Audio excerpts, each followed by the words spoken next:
The story is TS Eliot gives a reading of the Wasteland, and after the conversation, somebody dares to ask Mr. Eliot, what does the poem mean? To which his response is to reread the Wasteland. Because the only way that you could ever get the meaning of the poem is in the encounter with the work itself.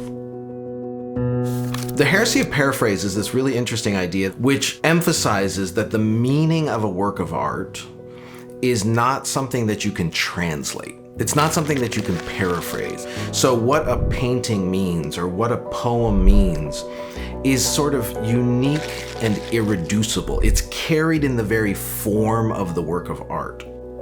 This poses an interesting challenge for what we call aesthetic cognitivism. That is the idea that art yields knowledge and understanding. If art is so unique and untranslatable and irreducible, how could we measure advances in knowledge and understanding that we receive from those works of art? Which I think is a really, really interesting knot to try to untie.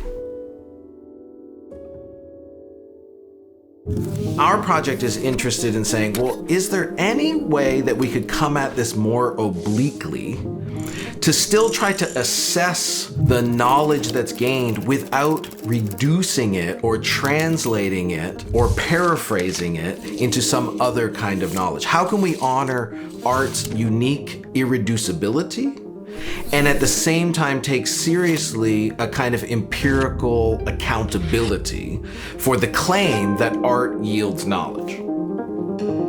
The hypothesis is that if we let the poets and painters and composers and novelists speak from the integrity of their own fields, their own creativity, and they meet and are listened to and are listening to psychologists and sociologists, what we're hoping is that there's a kind of chemical reaction in that encounter.